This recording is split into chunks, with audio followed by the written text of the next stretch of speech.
नमस्कार, स्वागत है आपका हमारे चैनल पर, जहां एक तरफ शिवसेना को लेकर लगातार महाराष्ट्र में सियासी संघर्ष जारी है। उद्धव ठाकरे का बयान सामने आया है, जिस पर उन्होंने मुख्यमंत्री एकनाथ शिंदे पर हमला बोलते हुए कहा है कि अगर वोट मांगना है तो अपने पिता के नाम पर वोट मांगो, मेरे पिता का नाम और फोटो क्यों चुराते हो। और इससे पहले संजय राउत भी कह चुके हैं कि शिवसेना के ऊपर एक इकलौता अधिकार है तो वो उद्धव ठाकरे का है। जहां एक तरफ ये मामला पूरा सुप्रीम कोर्ट में चल रहा है, वहीं दूसरी तरफ इस पूरी बयानबाजी को लेकर बात करते हैं हम। हमारे साथ मौजूद हैं वेद शर्मा जी। सर, किस तरीके से देख रहे हैं इस बयान को जो उद्धव ठाकरे की तरफ से दिया गया? देखिए, ये उद्धव ठाकरे का बौखलाहट भरा बयान है कि अब मैं उन शब्दों को प्रयोग करूंगा तो थोड़ा सा अच्छा नहीं लगेगा, परंतु आज की कमोबेश स्थिति ये है कि नंगा नहाए क्या निचोड़े क्या।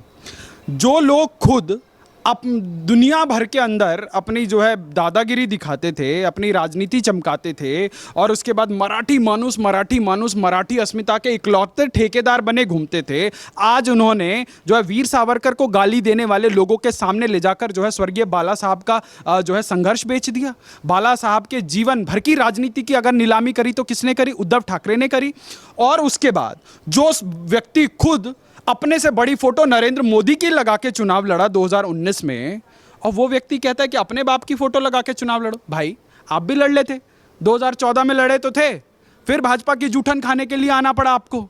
उस वक्त भी चले जाते सोनिया गांधी की गोदी में बैठने के लिए, किसी ने रोका तो था नहीं, क्योंकि आपको पता था कि अगर एक बार सोनिया गांधी के जो है गोदी में जाके बैठ गए तो महाराष्ट्र की जनता आपका क्या हश्र करेगी, आप जानते थे।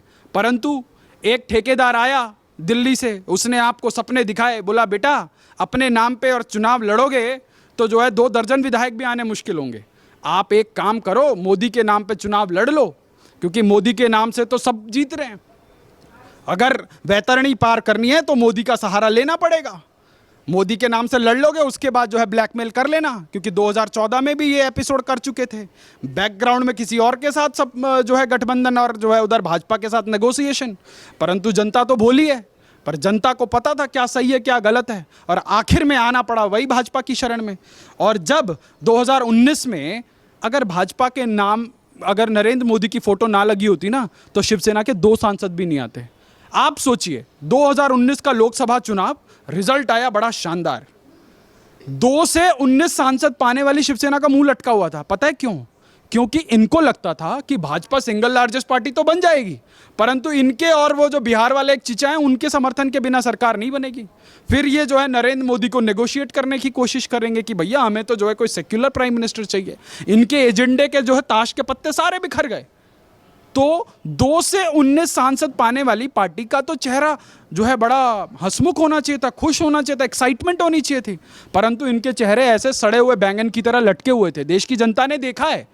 और उसके बाद आज बोलते हैं हिंदुत्व के नाम पे वोट मांगेंगे, और उसके बाद सोनिया गांधी की चौखट पर जाकर जो है नेगोशिएशन करेंगे, कुर्सी पाएंगे, महाराष्ट्र की जनता के साथ धोखा करेंगे।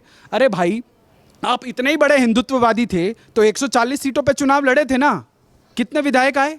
भाजपा भी 140 पे लड़ी थी, कितने विधायक आए? 106। जनता ने मैंडेट किसको दिया था?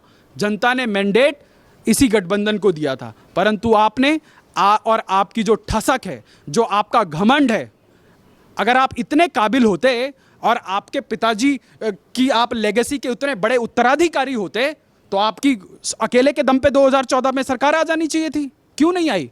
आपने फिर दोबारा वही गेम खेलने की कोशिश करी और जनता ने आपको आपकी औकात दिखा दी। आपने झूठ और फरेब का सहारा लेकर जनता के मैंडेट को बेचने का काम किया और सोनिया गांधी के गठबंधन से आपने सरकार बनाई। उसके बाद आपने क्या किया?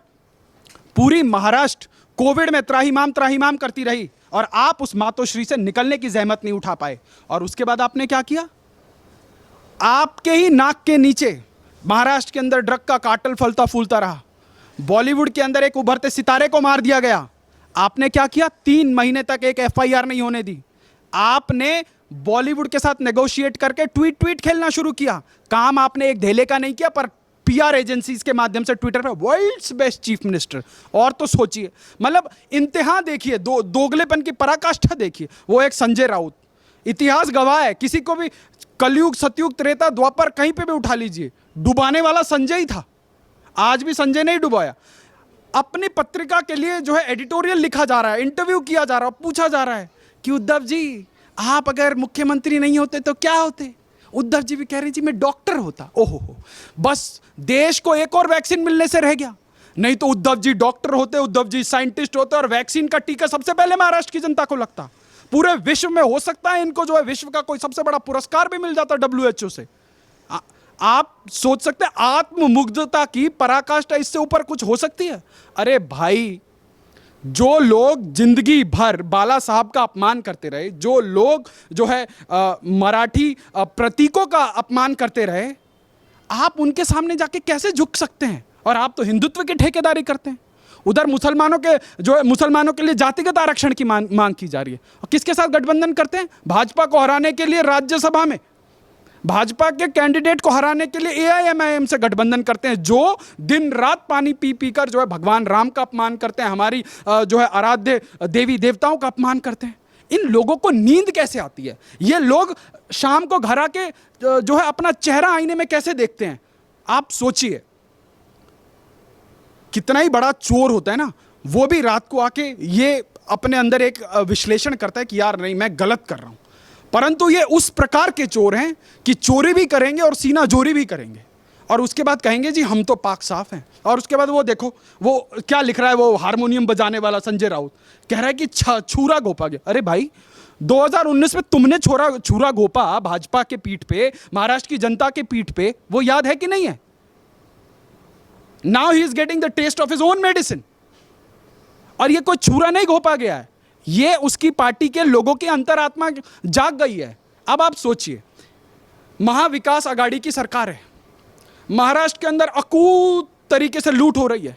विश्व के टॉप 10 जो रिचेस्ट लोग हैं, उनमें से जो मुंबई में रहने वाले देश के गौरव मुकेश अंबानी जी हैं, वो महाराष्ट्र के अंदर सुरक्षित नहीं है। उनके घर के बाहर जो है जिलेटिन से भरी हुई जो है स्कॉर्पियो मिलती है।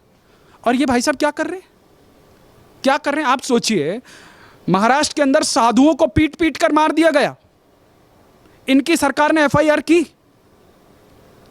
और उसके बाद किसी के घर के नीचे एक दो पत्रकार उसके घर के नीचे कोई जय श्री राम के नारे लगा रहा है, वो ट्वीट करता है, उसको 4 घंटे के अंदर सुरक्षा मुहैया करा दी जाती है। अरे भाई, इस देश के अंदर पता है कौन से नारे लगा के लोगों के गर्दन काटे जा रहे हैं? जय श्री राम का नारा लगा के किसी का गर्दन काटते हुए, किसी के घर में बम फेंकते हुए देखा क्या किसी ने?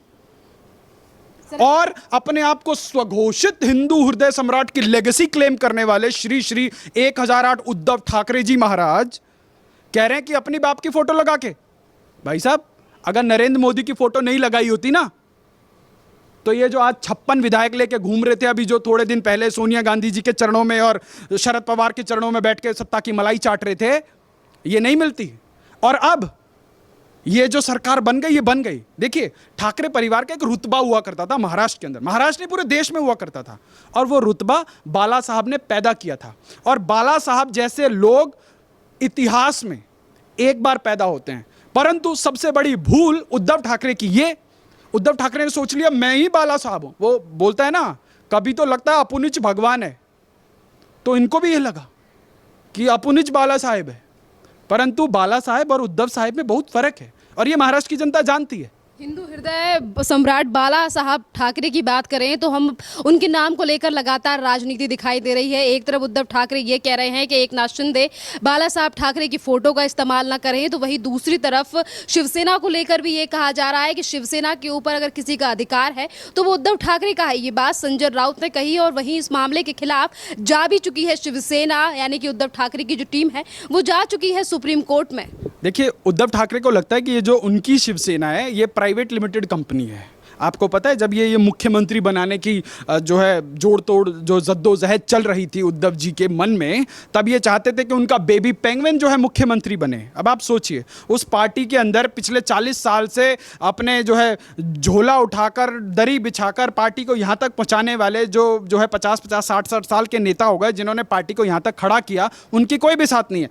चूंकि वो उनके लाडले हैं, वो उनके युवराज हैं, तो उनको जो है सेल्फ अक्लेम्ड जो है नेतागिरी जो है उत्तराधिकार मिल जाता है। अब आप सोचिए, अब ये जुडिशियल प्रोसेस है, अब जो है दोनों पक्ष सुप्रीम कोर्ट में हैं, और अब जो है देश की कोर्ट निर्णय करेगी कि भैया वो तीर कमान किसको मिलेगा, शिवसेना प्राइवेट लिमिटेड जो है उद्धव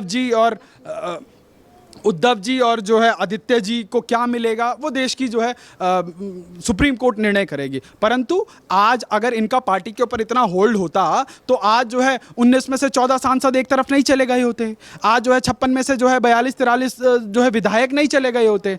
तो मतलब वही वाली बात है कि जो है धूल जमी थी चेहरे पर, ताउम्र में जो है आईना साफ करता रह गया। तो जिसको अपनी पार्टी के बारे में नहीं पता कि अपनी पार्टी में क्या चल रहा है, वो महाराष्ट्र का तो क्या नेतृत्व कर रहे होंगे। सारी ट्विटर की सरकार थी, बॉलीवुड वाले लोगों की सरकार थी। वर्ल्ड्स बेस्ट चीफ मिनिस्टर, सोचिए। अब वो सामना का एडिटोरियल, इसी पे चल रही थी सरकार। और आज जो है एक आमूल परिवर्तन हुआ है, जिस जनादेश को महाराष्ट्र की जनता ने दिया उसकी सरकार बनी है और अब वहाँ पे काम हो रहा है। बहुत बहुत धन्यवाद सर।